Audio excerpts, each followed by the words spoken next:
Welcome to Making a Meal of It, the podcast for eaters of all appetites who want to reimagine and reinvigorate their relationships with food, food culture, and food systems.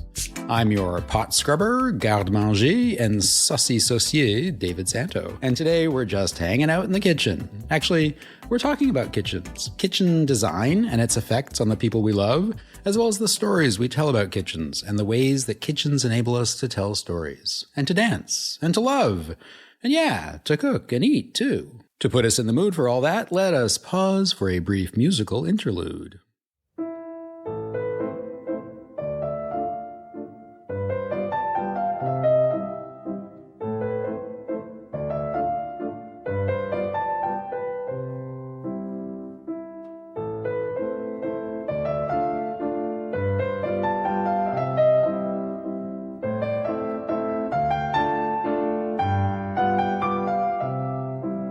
That was the sound of bodies moving in space, perhaps in elegant dresses, perhaps in grease-spattered aprons, maybe eyeing each other romantically, maybe stirring stew pots and chopping herbs. Less figuratively, it was Frédéric Chopin's Waltz in A minor B150, written sometime between 1843 and 1848, and performed by pianist Aya Higuchi. For me, a waltz is an appropriate piece of music to imagine as guiding the choreography of my kitchen movements.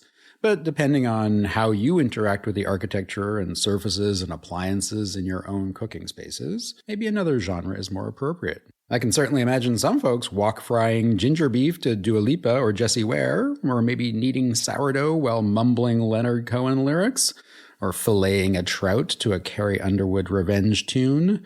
Maybe next time he'll think before he fries. Oh dear. Anyway, whatever your gastrophonic preferences, music in the kitchen kind of makes sense. Our kitchens are places of rhythm and emotion and connection making. They can be both harmonious and disharmonious, sometimes enabling brilliance, sometimes burnt mush. They ground us in the here and now of feeding hungry bodies, and they exalt us with flights of imagination and artistry. Just like performing music, performing food is both a representation of our collective culture and also the means by which we create culture. Music and food are always hybrids of innovation and tradition, evolving patterns and practices, never solely linked to just one place or time or people, and always bridging communities and histories. The history of kitchens is a nexus of technologies and gendered labor and logistics and inventory management, also design and family dynamics of gastronomy and power and wealth and poverty. They are often the warmest room in the house, a reason to gather in colder climates, and a motivator for maximizing air circulation in warm ones. The simplest kind of kitchen is maybe a fire pit and a stream, or maybe an ice house. The most complex kitchen is one that has to turn out thousands of meals a day, all made to order and very, very quickly. Or maybe it's the kitchen where family members have a hard time expressing their feelings. Anyway, like all food environments, kitchens are spaces of transformation, and not just of edible stuff. Outside of restaurants and homes, other kinds of kitchens serve other kinds of purposes. Office kitchens foment gossip and lateral communication. Drug kitchens beget crime and addiction and sometimes violent explosions. Community kitchens enable cost savings, cultural exchange, and social support networks. And the kitchens in our gurdwaras and synagogues and mosques facilitate food making for the ceremonies and celebrations that reinforce our sense of belonging and identity. What better places to spend our energy and attention? And maybe also a little podcasting time. Today's kitchen chat focuses on their design and their physical material nature, but also on the ways that kitchens are symbolically represented, and sometimes not, in books and poems and short stories. To that end, I'm talking with a kitchen creator and a scholar of literature. Later, Maxime and I get a little spicy during the Stick This in Your Mouth segment, and closing the episode, you'll hear from an artist and interaction designer as she responds to the Food Questionnaire. I've also got a story of how Cher and a bit of moonlight inspired one of the most memorable meal preparations I've ever had with my parents.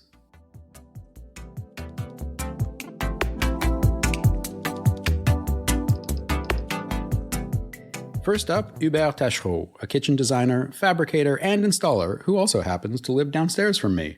Hubert founded and then sold a company called Gepetto, whose philosophy is to make simple kitchens that are nevertheless never banal. For him, kitchens help families, or whoever's in them, relate to and learn from each other. And yeah, judging from the sounds that occasionally rise up from the first floor, I'd say that his kitchen does just that. We recorded our conversation way back in December of 2022. Hubert, tell me about Gepetto, this wonderful company of design and fabrication of kitchens that you founded. Well, I've started Gepetto in 2009, and we designed kitchens, and we worked for a lot of architectural firms from Montreal and helped build many projects over the years. So yeah, we focus mainly on designing stuff and also building for the architects. Often architects will come to us, they have a whole house, an idea for the whole house, and then we'll have to get into the details and make things more ergonomics or stuff like that. So there's an aesthetic quality that you bring, but there's also a logistical aspect. Definitely. Very practical. Yeah, for sure. Yeah, because that's what a kitchen is, after all. Yeah, definitely. And so what do you think it is that makes for a really good kitchen? It's going to be cliche, but in Quebec, it's probably like that all over the world, but how we always end up in the kitchens, I think for me is being able to cook and having guests and just, that there's a flow. It's about efficiency, but also about just being able to have a flow with the family or friends when you gather there. Yeah, because a lot of the history of kitchen design, not just in Quebec, but throughout North America in industrialized countries, kitchen design has become very functional in many ways. And yet a kitchen is also the center of the house. It's the place where people gather and come together to be social. And so there's a balance that you need to create, yeah? Yeah, definitely. So thinking about how the physical environment affects the way that we interact socially. Like any other room in the house, there's a lot of things like sunlight and stuff like this. Like how it's always preferable to have a sink facing a window to see outside. But yeah, you want something, in my opinion, something that's open, where you have enough storage. Open shelf is really nice, depending on your personality, I would say. If, for me, I love it when I see it in a magazine, but it doesn't fit with the family dynamic. I would say a great design is probably what makes you feel good. And so one kitchen can be the best for someone and the worst for someone else. You mentioned magazines, and I think that's one of the things that a lot of people in mediatized or industrialized countries who are exposed to food TV, exposed to design TV, if we have a lot of experience watching or seeing kitchen spaces in media, we tend to think, oh, that's a good kitchen. But what you're saying is really a good kitchen is the kitchen that works for the family. Yeah, definitely. I think every time I see like a reality show or something and they build this beautiful open shelf, of course, every time I see it, I'm like, wow, that would work for me. But I know it doesn't. Yeah. Well, and I think about I like having everything out, but at the same time, if you're frying a steak at some point in your life, there's grease going everywhere. There's smells going everywhere. All the stuff all the beautiful open exposed shelving is getting covered in whatever you're cooking. Yeah, and so sometimes it's just preferable to have closed storage. Yeah. So when you are working on a kitchen redesign, what are they looking to have you fix or change so that it works better? It really depends. Like for architects, when there's an architect involved, often it's like it's not just they'll take like a duplex and make a single home with it. So everything just moves. So the kitchen's not going to stay the same place. So they're rethinking everything. Mm-hmm. But when someone approaches us to redo the kitchen, first thing is we look at the layout. We look with them, what do you like and what do you not like? And again, sometimes people will say, well, we'd love an island, but sometimes you can't afford it in terms of space. A lot of times it starts with making it goût du jour, which... So like the flavor of the moment. Yeah. So it doesn't always start with functionality. If someone likes the layout, okay, there's not much work. It is what it is, and they like it. But if they don't, it's fun to start playing around. Say, okay, what about the sink if we put it over there? And the same room can give a totally different vibe once it's done. And sometimes you end up at the same place because it makes no sense. You can't do anything else. So one of the aesthetic qualities of your work is simplicity without being banal or boring. Yeah. How do you achieve that balance between something that looks clean, but that is not stripped of personality? Good question.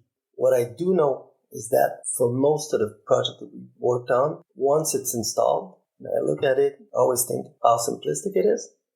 But behind the scene, to get there, to have like a straight line across the room, it's really complicated. Mm-hmm. When we come to the technical drawings and stuff like that to build, it's really, really... So it's crazy how complicated it is to get something that when you look at it, it seems very simple. Just a couple panels and stuff like that, but it's not. Well, I imagine, particularly on an older building, making straight lines is nearly impossible because you're dealing with the old structure of the building, which may not be that carré, might not be that square, might not be that even, it might not be that level. So to make something look visually simple in a complicated space is a very complex process. Yeah, and you have to look at the space and, if there's a 2-inch slope on the ceiling and customers are not willing to fix it, you're not going to put a filler that goes from 0 to 2 inch. You're just going to lower everything to make sure that the eyes forget that there's this angle between your cabinet and the ceiling. So you do have to take this into account. So does the sort of aesthetic quality or the thing that you work towards, is that your personal taste? Is that a mixture of your personal taste and your client's taste? Is it something about the bigger zeitgeist or trends that are going on in the world? How do you find the right thing given all the different taste levels that might be present? Well, I would say it's energy works in a circle, in the sense that it's my taste, but you tend to attract what you are in a sense. Right. So at some point when you work with architectural firms, they come back to you, and so it's their taste, but we have this in common now. So if I design stuff for someone, then it's going to be in the vein of what I would do for another architect because we cannot think alike. So a client who doesn't like your aesthetic is never going to come and hire you. I've had some people over the years who, they look at the Instagram page and you wonder why they would choose you. So normally people, would be like delighted by what they see.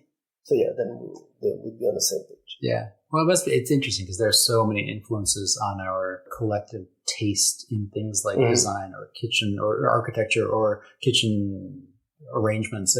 All of these things are influenced by what we see in the world, what we see in our friends' homes, what we grew up with, what we aspire to. And so you're kind of, not to make it too big, but you're sort of a therapist for domestic design to try to help people figure out through the process of designing their space what they actually want, what they actually hope for or are thinking about. Yeah, and the therapy goes beyond that in the sense that there's always like two-person in a relationship.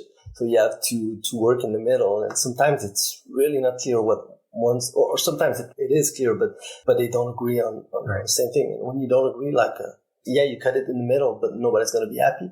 So there's a lot of therapy in there. Well, I hope it's all positive therapy and doesn't end up in almost divorce court.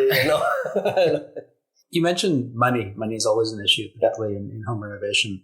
What happens? If a client comes to you and says, I want to do this and this and this, but my budget is only half of what you think is realistic. How do you negotiate that or navigate the difference between the expectation and the budget that's available for the change that these people want to see in their home?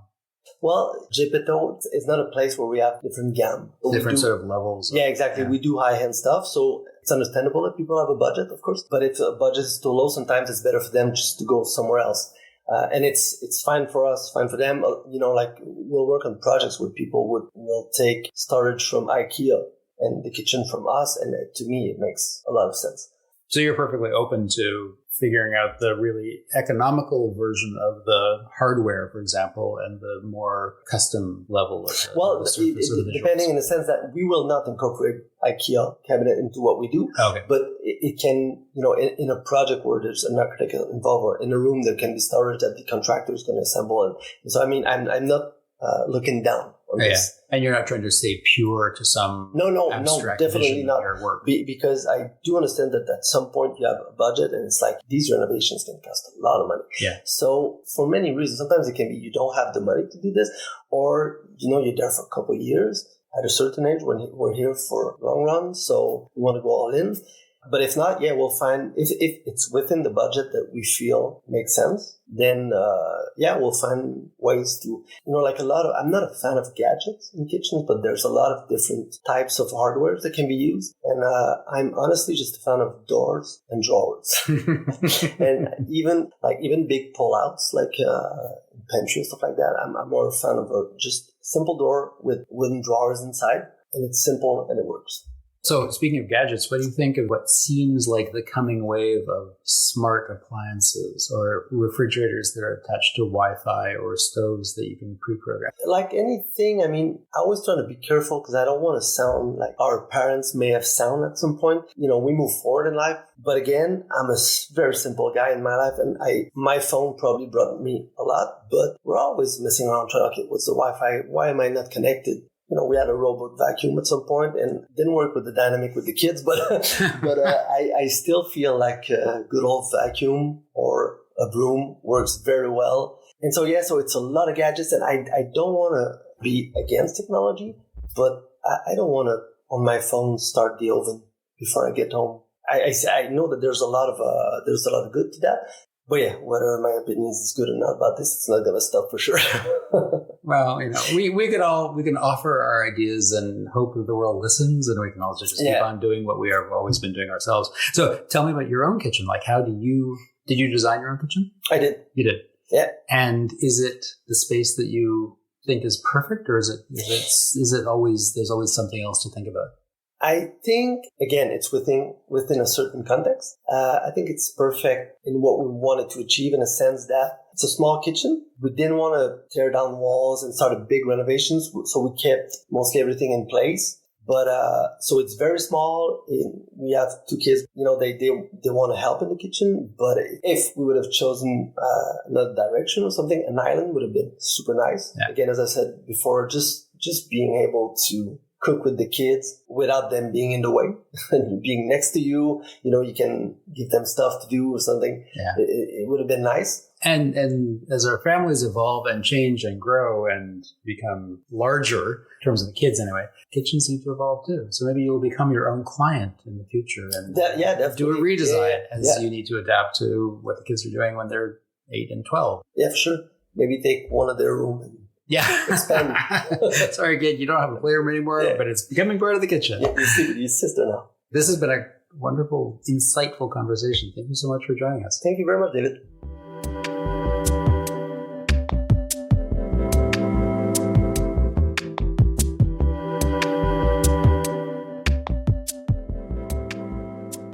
My next guest is Alexia Moyer. Alexia is a writer and editor, a translator, and a doctor of literature. She runs an editorial collective called redline-lignerouge, manages a journal called Canadian Food Studies, La Revue canadienne des études sur l'alimentation, and she spends much of her free time trying to devise ways of getting her kids to eat mushrooms and parsnips. As she says, success is just within reach. I am also an optimist. Thank you, first of all, very much for coming on the podcast. I'm delighted to have you here. Thanks for having me. I just wanted to talk to you about kitchens because I won't even guess how many years ago it was, but many years ago, I heard you talk about a bunch of examples from food literature in which authors talked about a kind of what you named as a kitchen choreography, or they named as a kitchen choreography. And I love that image. I love the way it made the kitchen into a kind of space of dance or performance. I just wonder if you'd tell me more about that literature that you are so well versed in, that in which kitchens become a kind of performance space through choreography or other movement. Sure. When I'm thinking about kitchens as a space of performance, I'm thinking about performance as accomplishing a task or carrying out a function rather than entertainment. I'm thinking in terms of gesture sequences that have rhythm, that are repeated, such that they become automatic, so that one develops muscle memory. So let's say you're making a vinaigrette and you know that it's, in French cooking, it's 1 part vinegar, 3 parts oil. If you whisk it enough with mustard, it will emulsify. And that movement of the spoon in the bowl, that wrist action becomes muscle memory. Mm-hmm. And this idea for me comes from 2 sources. The first one is Michel de Certeau and Pierre Mayol and Luce Gérard's The Practice of Everyday Life Right. And these are some of the great sort of sociologists, thinkers about how food was something to be observed in its daily domestic practices. Yeah. Not cuisine so much as the ins and outs of what you're describing, that is movements and things happening in kitchens. Exactly. And there's this wonderful chapter by Luce Girard called Doing Cooking, which is the English translation of faire la cuisine. And she's talking about this idea of entraînement physique, the physical training that is required in the kitchen. And to prepare a meal is to put together a series of gesture sequences. But the idea for me also comes from ballet, because I was a dancer for many years. And so I was schooled in memorizing movement patterns. Grand jeté and classical ballets are most often preceded by a coupé chassé, pas de bourrée, glissade. My body can do it more quickly than I can say it, even 20 years later.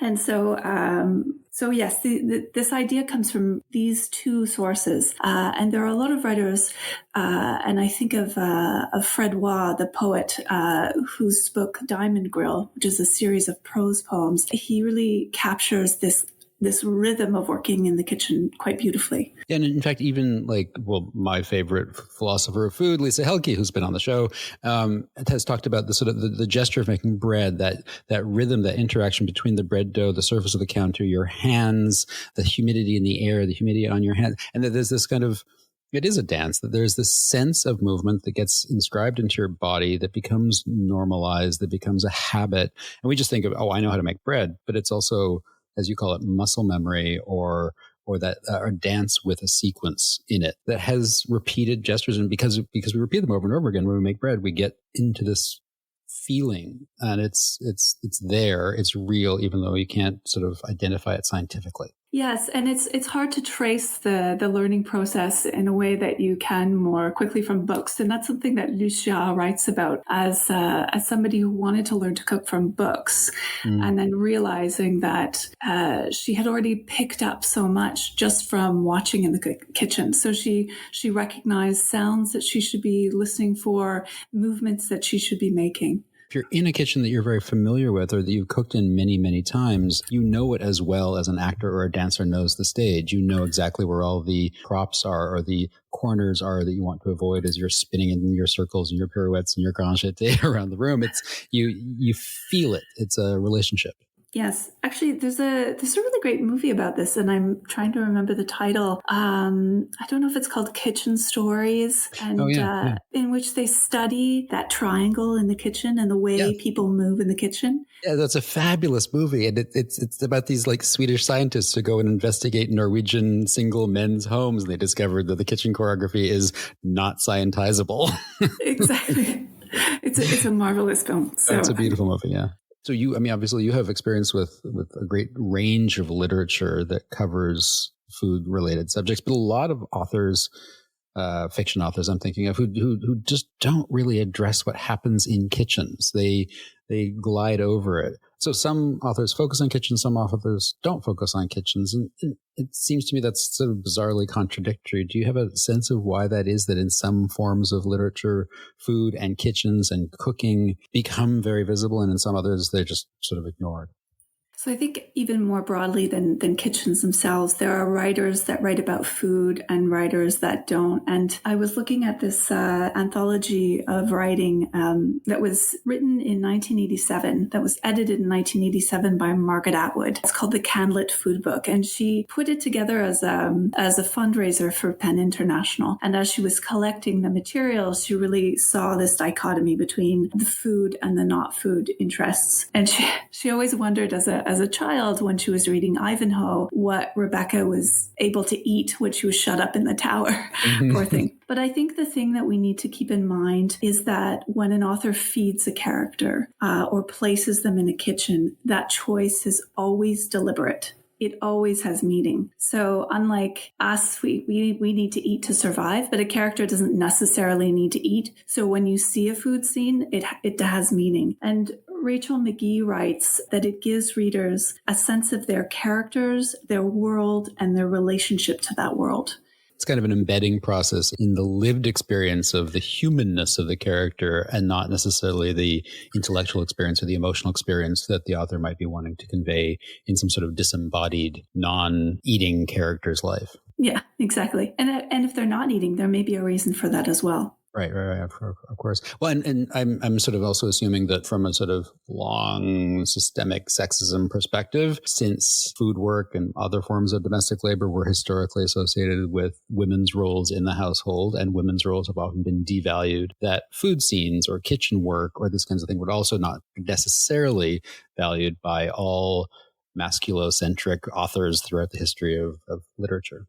Yes, and it's also something that writers and editors have expressed their ambivalence about using this space and writing about this space. So there's another anthology of writing by Edna Alford and Claire Harris of Canadian writing, and it's called Kitchen Talk. And Edna Alford talks about her reluctance initially to enter into this project because the kitchen is a challenging space. It's a space of captivity as well as a space of creativity. And she wasn't sure how best to kind of approach the subject. But she was, even though she was worried that there was a considerable lack of material on this subject, she actually was surprised to find that there's so much writing on kitchens and women within that space. And she talks about, I'll just read here, that there were back kitchens and summer kitchens, camp kitchens, open air kitchens, the kitchens of the wealthy, the middle class, the impoverished, the kitchens of those in bondage and those who are free.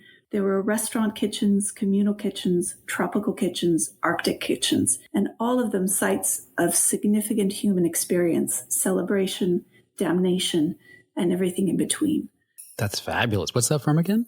So this is Kitchen Talk. I remember seeing that book on a shelf somewhere back in my history, but it's a beautiful expression of how kitchens are everywhere. Kitchens are spaces of creation. Kitchens, as you say, also spaces of in some cases isolation. Depending on the architecture of the kitchen, it might be more or less open to a house, but it's also a place where very often people work on their own in silence or in solitude in some ways, because often in a family or in a household, one person gets designated as the cook and everybody else gets the benefits of that, but they don't have to spend time in the kitchen. Although, of course, more and more these days, many more people participate in kitchen work. That's interesting what you say about architecture playing a role in kitchen work and how it feels in the kitchen. I should specify that I live in the main floor apartment of a triplex that was built in 1929. So where the kitchen is placed in my apartment says a lot about the feelings about kitchen work in 1929. Mm-hmm. So it's at the back of the house. It is separated from the rest of the apartment with a door, and there's a sense of isolation of wanting to keep the kitchen smells away from the public spaces. Yeah, for sure. And kitchens are way before, say, the 20th century. Kitchens, they were smelly, they were messy, there were spaces where food had to come in and out. So often there was a service door or a back space, a coal entry. Like there's a lot of mess that happens in kitchens. And if you had, let's put it in big air quotes, polite activities happening at the front of the house, you want to keep it isolated. But of course, now everything's very different in that regard. And kitchens often become show places, show pieces for the house. Even though people often don't use them very much, they spend a lot of money renovating them and then just show them off and then order in food. Kitchens are such weird spaces over the history of humanity.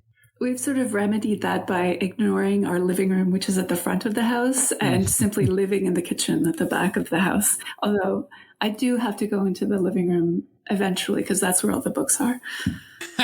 So for this conversation, you've situated yourself at the front of the house. Yes. The space of intellectual activity and not messy, greasy food making. So what in your experience with literature, and particularly with literature in which kitchens and food shows up, what are some of your favorite portrayals of kitchens, ones that appeal to you particularly? I've selected three for you, three different categories. And one goes back to this idea of the rhythm of work. And it's by Fred Waugh. And I'll just read a passage for you. Hands on the move, and with one of them break an egg into the coffee grounds, turn taps, fill cream, jugs, body picks up speed. A little spark to the step starts. This is work. rhythm. Don't love it, but count on it. Get into it, some kind of dance, pattern, yet yielding at the edges, room for subtle improv. So this is this idea of the rhythm of work. But I've also selected one that talks about the fact that kitchen spaces are multifunctional. So they're not just for cooking. And this comes from this other anthology, Kitchen Talk, because there's this wonderful series throughout by the poet Inga Israel. And she approached a number of women from Russia, from the Ukraine, from Germany, and who came to Canada in the early to mid 20th century. And these are testimonies about their lives in kitchens, their former lives in kitchens and their current lives in kitchens. And so this one is from a Mrs. R from Alberta, who was born in 1912. And she writes, "The kitchen was the main part of the house. It's where we did everything. My mother's sewing machine was there. She used to make shirts out of old horse blankets. And when the shirts had to be washed, whoever had been wearing them had to go to bed until they were dry again. There weren't any others to change into. She did all the washing in the kitchen. We'd carry in the pails of water and she'd boil it and then use a board to scrub the clothes clean. We had our baths right there in the kitchen too, one after the other, and several of us had to use the same water. If someone came into the kitchen, my mother made us duck down into the water." Oh, that's fabulous. And so I like that because that is what our kitchen represents to us as a family. It's that space where everything happens. But it also gives you a glimpse into past lives in these kitchen spaces. Yeah. Well, and it echoes of Kitchen Stories, the movie that we were just talking about, in which the bathtub is right there in the kitchen, along with all the other activities that happen in a space that's warm. Unsurprisingly, kitchens were often gathering spaces just because they were the warmest room in the house, and they still seem to be the place where resources are, whether they're edible or emotional. And that takes me to my next one, which is I like these passages where there is very little that is said, and yet so much is said with little to go on. And so I'll give you another example from Inga Israel's series. This is from Mrs. B from Germany. And she was born in 1908 and came to Canada in 1957. And so she is asked the question of her memories of what happened in those kitchens. And she actually describes life during both world wars and only gets to kitchens at the very end. And she says, but in the kitchen, well, there were pots and pans. And if there was food, we cooked it. Wow. And so that if says so much about life at that time in Germany. Yeah. Yeah, no, it's a good reminder that not everybody's kitchen, even today, is full of food, and not everybody's kitchen is a space of warmth and happiness. It's often very fraught space. Yes, and this is something that Natalie Cook and Shelley Boyd talk about in their new book, Canadian Literary Fare. Something that they discovered in studying food in Canadian literature is that it's not so much celebratory as it is talking about lack, moments of difficulty, as opposed to what we see in cookbooks that are produced that talk about Canadian food and Canadian food traditions, which are laudatory. Of course, to sell commercial cookbooks, you want to make it all celebratory, joyous, luscious, delicious, beautiful, all the stuff. And yet, of course, that's not the reality for many people. And then maybe in literature, where just being joyous doesn't make for such an interesting read. Like some of the more difficult emotions that are associated with food actually make for really good written fare. Yeah. What does your own kitchen evoke for you in terms of literature? I mean, you said it's the multifunction space of the house. It's where you tend to live and assemble. But when you go in there, do you feel like, oh, I'm in a poem, or oh, I'm in a haiku, or wow, I'm in an epic saga that needs to be written by Homer? Or is there something else? Or none of that because this is your work and that's your kitchen? Well, we did renovate the space recently, and people were more qualified than me removed all the upper cabinets, and which means that there's less storage. But it's a very quiet space because there's just the lower cabinets and a lot of workspace, and it's a very meditative space. It's also the space in which I have cooked a lot of meals from Canadian literature. So in working with Natalie Cook and Shelley Boyd many years ago, we would cook meals from Canadian literary texts and then photograph the results and then talk about these particular scenes. And so my memories of making pasta from the poet Carmine Starnino, or making Fredwa's beef tomato or tomato beef, making dozens and dozens and dozens of recipes from Canadian literature. So in that sense, and these are meals that I make regularly. So in that sense, I'm making a poem, or I'm making a prose poem. Yeah, and you're participating in Canadian literature in deep and interesting ways. Yes, Wow. and really at the cellular level, I'm ingesting it literally. So I wish we could talk about this forever. I love your perspectives on kitchens and on food and on pretty well everything. But it's been really a pleasure to hear you talk about it and share your own experiences in your own kitchen. Well, thanks for having me. It's a delight to be part of this podcast. Thank you.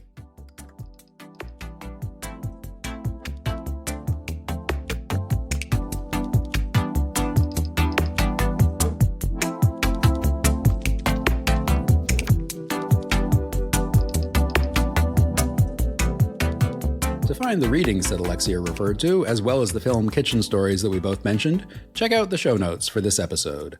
And if you know of a great piece of food literature that exalts kitchens and cooking choreographies, send me a message via social media. I'm always looking for a tasty read. Well, welcome back to another edition of Stick This in Your Mouth, except this time we're not sticking things in our mouths, Maxime. What are we doing? Well, do you have any other holes we could stick things in?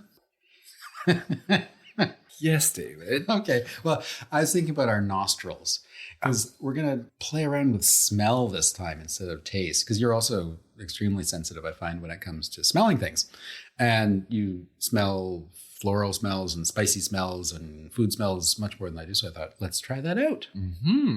Are you excited? I am, especially, and you have to tell the listener that I've taken off my glasses and I'm almost blind. So this will be a almost blind smell test. So we're blocking one of your senses to see whether it has an effect on the other sense. But it's interesting to think about smells and memory, smells and taste, because of course taste is not just what happens in our mouth, but happens in our whole olfactory system. And so this is one component of tasting. Yes, very well. Let's start the adventure. Okay, so with Maxime, with his eyes mostly shut, but also with no glasses on, I'm going to open up some different jars from our kitchen spice rack and see what you think. Let's start with this one. Okay. Ooh, I can smell it already. So tell me what you smell. That's anis étoilé in French. And star anise. Yes. Star anise, which is such a sumptuous smell. Sumptuous in what way? The meals that you make with star anise are very flavorful. I'm thinking about Indian food. I'm thinking about all those wonderful, saucy, smelly dishes from these parts of the world. Yeah, I think I always think about things like braised lamb shanks. Yes. Like that. But it's a deep smell. It's kind of fruity, but has a very, very special taste. Yeah, no, it's very distinctive. I used to hate star anise and have come to appreciate it. Why did you? I don't know. I just always found it very too pungent, too strong, often used badly, I think. But Okay, well, cool. Let's move on to the next one. What do you smell when you stick this in your nose? Oh my! Is that? That's. You opened your eyes. I opened my eyes. I cheated, listeners. It's cumin. It's cumin. You know it so well. Yes. We know it so well. We use it in everything. But it's also oddly hard to pinpoint. Yes, I was a little stumped. Yeah, so that's the Ras Al Hanout, which I think probably has some cumin in it. It's kind of a Middle Eastern. It's like a curry or masala. What do you? Because Ras Al Hanout I only found in your cupboard shelf the first time. Yes, cooking and this is a fairly new add-on to my repertoire. Once again, very distinctive taste, just very, very fragrant. Well, and it's so many different things, I think, combined together that it just elevates things. And it also deepens things. I find it has this is one of the weird things with smell. We have a really minimal vocabulary for describing. Yes. What, like, is it a high note, a low note? Like perfumers have developed this whole vocabulary, but it's not really, doesn't translate into cooking so well, the perfumery language. Mm-hmm. It's still not as clear cut as our tasting language. Mm-hmm. What's next on this smell horizon? Well, on the smell horizon, here's one that's a little bit more classical in our culinary traditions. Maybe this is a European masala in some way. Yes, that's herbe de Provence. Yes, herbe de Provence. So it's a blend of multiple things. Yeah. What is an herbe de Provence? I don't even know. Herbe de Provence is oh my God. What? I'm stumped. Thyme. I'm thyme. Thyme, oregano. I don't know that basil. Romarin. Rosemary. And a couple. It's so funny. I don't think I've ever. I don't know that. Learned it's not on the package. Oh, it's not on the package label. Oh my God. We're screwed. Some listener will write to us and say, "You're idiots." Yes, we are, listener. You don't know. It's funny because it used to be like the most important herb in North American cuisine. I mean, I'm making that up. Well, for a while, when I first started cooking, I would put it in everything. Yeah. Well, it was just like, it was a staple in my mom's cupboard, so I... Yeah. Now we use Restall Hunut and everything. Yes. Okay. One more spice. See what you think. Ooh. Nutmeg. No, that's clove. Yes. Clou de girofle. Yes. What does that make you think of? That makes me think of Christmas. Yeah. A little bit too much sometimes. Sometimes, yes. When it's what we call sort of a sweet spice, it's often in sweet dishes, but there's also like in Quebecois cuisine, we also have like an unusual number of sweet spices that are used. This is what always astounded me about Quebecois cuisine is spaghetti sauce often made with cinnamon. That is very true. And it's so distinctive. I don't think I've ever had that anywhere else, but like a perfectly straightforward, savory tomato and meat sauce made with cinnamon. Yeah. And it's kind of wonderful, but it can also be overdone. Okay, last smell for you. Mm-hmm. I think you've seen it already. It's a vanilla bean. Oh. So just smell that, because I know you love vanilla. Oh. I love it so much. I love it so much I would want to marry it. Oh, marry it. I love vanilla. I have perfumes that are vanilla based. It's just a yummy, yummy, yummy smell. It reminds me of pastries, I think, first and foremost. But it brings a smile to my face. It also evokes happy memories of coming home and smelling a baking cake. It's a fun food to play around, especially if you use the whole bean. Yeah.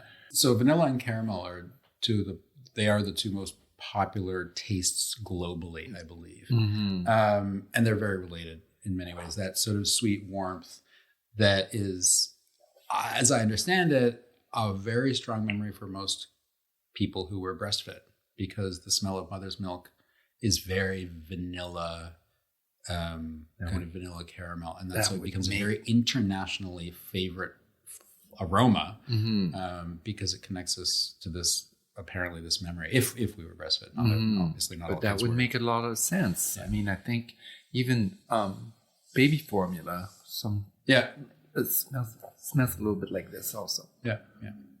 Well, thank you for letting me stick so many things in your nose. You're welcome. You were going to have to get a Kleenex to wipe off your nostril rings because they're looking a little covered in powder, and we don't want anybody to think you've been doing something inappropriate. No. Never. I never do anything inappropriate. No. All right. Thanks, Maxime. Au revoir. Bye. Bye.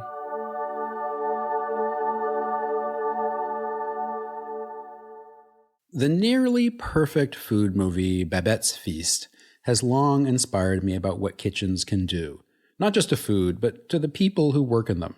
In this film, based on the short story by Isaac Dinesen, the Parisian cook Babette has come to the northern coast of Denmark in the late 1800s to find refuge from the Franco-Prussian War. She is taken in by a pair of kindly yet ascetic sisters, the daughters of a now dead religious leader and the quasi-leaders of their dwindling Protestant sect. After many years with them, Babette suddenly comes into a very large sum of money and decides to create un vrai dîner français, a real French dinner, for the sisters and for their community. It's a gesture of incredible gratitude for their kindness and hospitality, but it's also a way for Babette to regain a sense of her own past identity as an artist, an artisan, a creator, a French woman, and a chef. So, towards the end of the film, as Babette is creating her dîner français in this incredibly humble, wood-fired, low-ceilinged country kitchen, we see what happens to a person who is in deep relationship with such domains. Babette comes to life through her movements, glowing, not just because of the heat and the flames, but because she is wielding her skills so capably and after such a long time.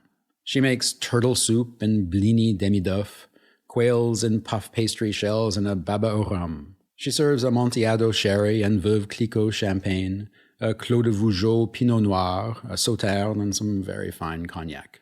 She is, as MFK Fisher once wrote about herself, at the full measure of her powers. Babette has regained what she was prior to becoming a war refugee. Food and cooking does that, and not just in film and fiction. In my own life, I recall a variation of Babette's experience. It was in Montreal, in the kitchen of the last house that my parents owned there. I was about 20 years old, I think. The three of us had just come back from a late afternoon screening of Moonstruck, that wonderful film with Cher and Nicolas Cage and Olympia Dukakis. It's about love and hope and enchantment. Anyway, we got home, and we were hungry, and there wasn't much in the fridge. We were all a little high from the joy of the film, and particularly the way the characters celebrated moments with glasses of champagne into which they dropped a sugar lump. It's very dramatic and overflowing with fun. So we found a single pork chop in the fridge, and an onion, and I think some dried up cooked rice. We also discovered that we had one of those little teeny-weeny mini bottles of Henkeltrucken, the German sparkling wine. It was enough for about a glass and a quarter, maybe. So I went and got a single champagne flute from the dining room cabinet, and my father put on an opera recording on our old record player. We shared the glass of Henkel and fried the pork chop. We warmed up the rice, and I made some sort of onion marmalade with poppy seeds. And to the sounds of the opera singers, the three of us glided back and forth in our kitchen, carrying out our various tasks. The space was perfect for us. We had collectively designed it when the house was renovated, specifically so that the three of us could easily cook together without bumping into things or bumping into each other. So when we sat down on the stools around the central kitchen counter, the wine was gone, but the music played on, and we ate the small pork chop, sliced ever so thinly by my mother, with the onions and with the rice. There was probably some rye bread and butter, too. There was always rye bread and butter. I always think about that evening as a kind of perfect kitchen dance for three. We were seamless, just exultant and fluid and happy. We were, I now think, at the full measure of our powers.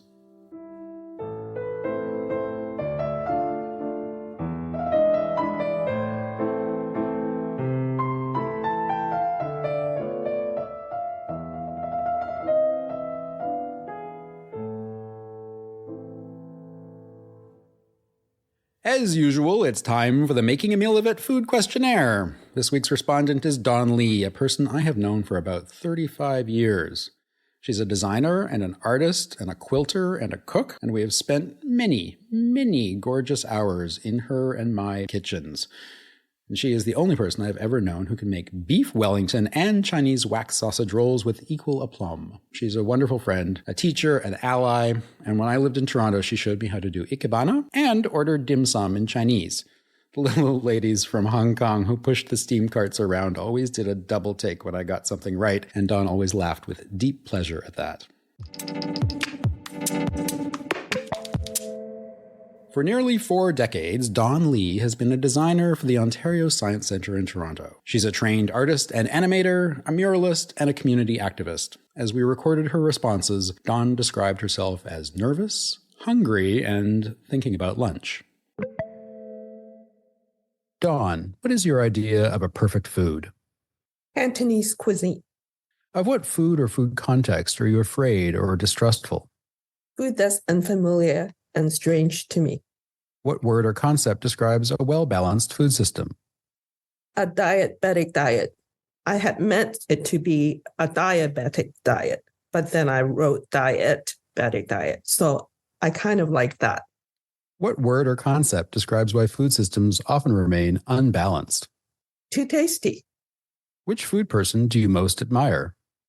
A good Chinese chef who can also create good dim sum. Which food innovation do you try to ignore? Fancy mixed alcoholic drinks. What is your greatest gastronomic extravagance?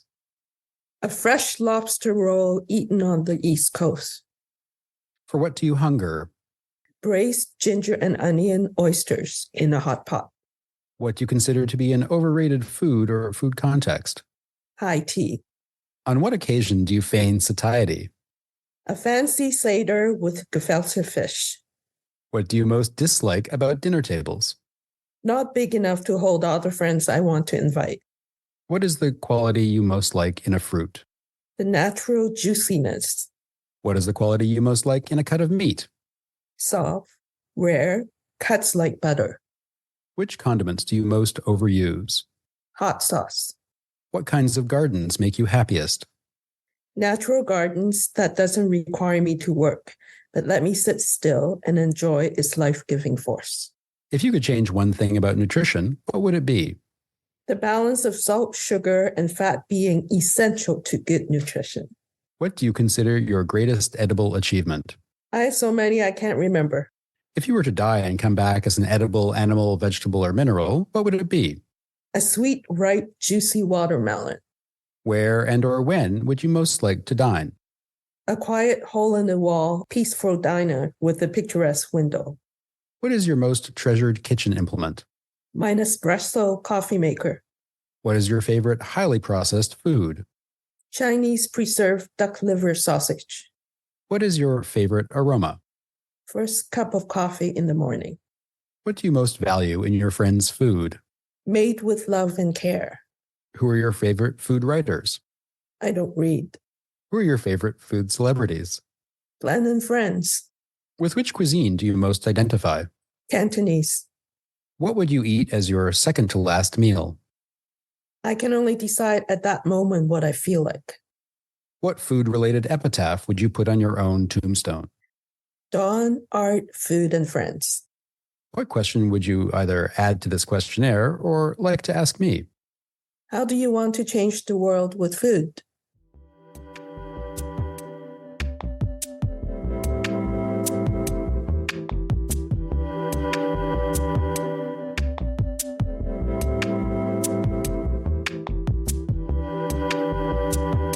And we're done with this episode of Making a Meal of It. Thank you so much to Hubert Taschereau, Alexia Moyer, Don Lee, and of course my spice-sniffing dance partner Maxime Giroux.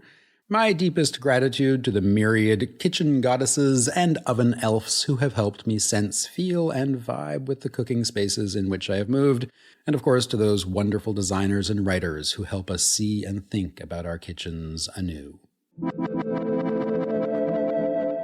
Check out the Making a Meal of It Instagram for photos of some of the kitchens I have worked in the past, and share an image or two of your own ones, or maybe a comment about what makes them special places for you. Next week, it's time to lift our glasses and let the fruit of the vine intoxicate us. Booze, alcohol, cocktails, wine, it's time for a drink, I think. And also to wonder about the ways in which ethanol, taken in moderation of course, can help ground us in our bodies and elevate our imaginations. Join us, won't you? In the meantime, as so many have said before, Kali Orexi and Tan Hai Aroena.